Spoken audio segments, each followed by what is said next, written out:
आइए आज हम श्रीमद् भगवद गीता का 10वां श्लोक पढ़ेंगे। हम लोग द्वितीय अध्याय का क्रमशः अध्ययन कर रहे हैं।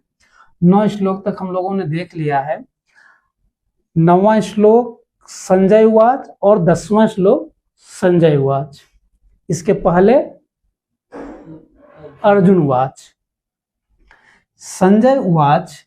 अब इसमें 10वां श्लोक में कहा गया कि तम उवाच ऋषिकेशः प्रहसन्निव भारत सेनयोर उभयोर मध्ये विषीदन्तम इदम वचः। ना यहीं से देखना है, ये इंपॉर्टेंट पद है। भारत किसके लिए आया है? धृतराष्ट्र के लिए। ध्यान से देखना, कहा कि भारत वंश में उत्पन्न होने के कारण भारत वंश में उत्पन्न होने से इनको भारत कहा गया, अर्थात हे धृतराष्ट्र, हे भारत ना। और फिर कहा कि ऋषिकेशः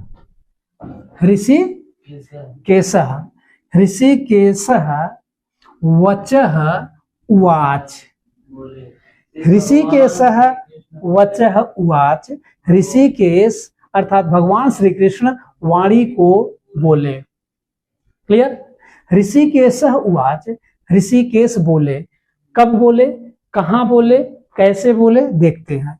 कहे कि भगवान श्री कृष्ण वचः उवाच, फिर कह रहे हैं कि सेनयोः ना, सेनयोर मध्य, सेनयोर उभयोर मध्य, सेनयोः उभयोर मध्य।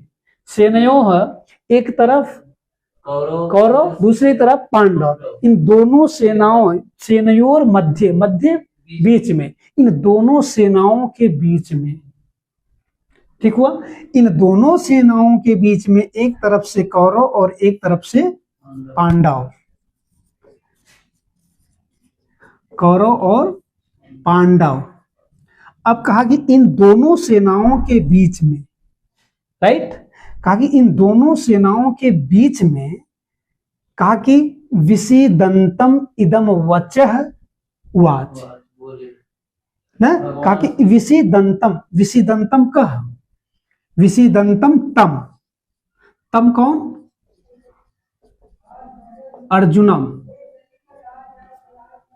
ना।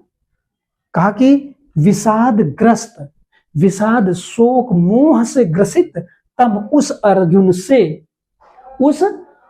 से कहा कि प्रसन्नम इव, मतलब प्रसन्न होकर हंसते हुए, वचः उवाच, वाणी को बोले। अच्छा, वचः उवाच, वाणी को बोले। वाणी कैसे थी? कहा कि प्रसन्न ना, प्रसन्न चित्त से। वाणी कैसे थी? प्रसन्न चित्त ना।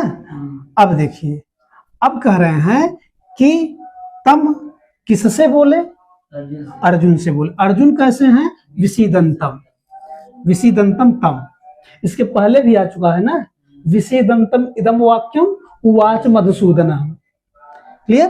तो अब वही कह रहे हैं कि उस विषाद ग्रस्त अर्जुन से बोले। कैसे बोले? कहे कि मुस्कुरा कर बोले, हंसते हुए उस इदम वचः, इस प्रकार वाणी को उवाच माने बोले। कौन बोला? भगवान श्री कृष्ण बोले। किससे बोले? अर्जुन से बोले। क्या बोले? वाणी बोले। वाणी कैसे थी? प्रसन्नचित्त वाणी थी। ऐसी वाणी को बोले। कहाँ बोले? सेनयोः उभयोर मध्य, दोनों सेनाओं के मध्य में।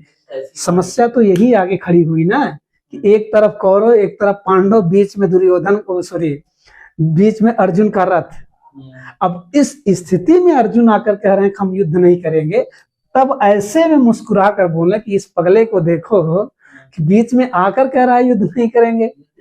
युद्ध की तैयारी हो गई है, शंख बज चुके हैं, लड़ाई के लिए तैयार है। पांचजन्यम ऋषिकेश, पांचजन्य नामक शंख को बजा चुके हैं ऋषिकेश ना। सब लोग अपने अपने शंख को शंखनाद कर दिए हैं युद्ध होने के लिए, और यहाँ आने के बाद ये कह रहा कि मैं युद्ध नहीं करूंगा। ये कैसी कायरता, कैसी नपुंसकता है ये। तो इसलिए थोड़ा सा भगवान श्री कृष्ण मुस्कुराए कि देखो इसके अंदर अभी कितना भोलापन और बालकपन है, गंभीरता नहीं है। गंभीरता का मतलब ये हुआ कि यहाँ आने के बाद इसको सोचना ही नहीं चाहिए कुछ, युद्ध के लिए तुरंत तैयार होना चाहिए। अभी ये रथ पे बैठा है, कह रहा है मैं युद्ध नहीं करूँ, इसके पहले कहा कि युद्ध नहीं करूंगा, ऐसा कहकर चुप हो गया, वो बैठ गया।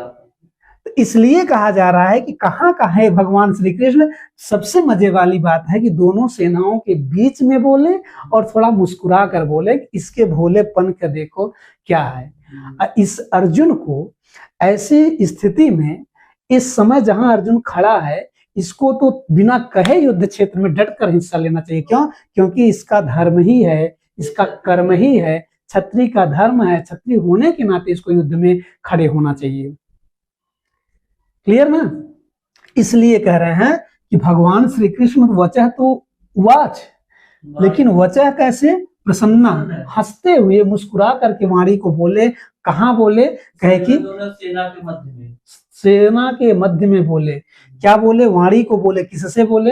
अर्जुन से। अच्छा, क्यों मुस्कुरा कर बोले? क्योंकि ये अर्जुन इससे युक्त था ना, मोह से ग्रसित है अर्जुन, इसलिए कहे कि ये अर्जुन को मुस्कुराकर बोल रहे हैं, मुस्कुराकर समझा रहे हैं। क्लियर? तो आइए अब हम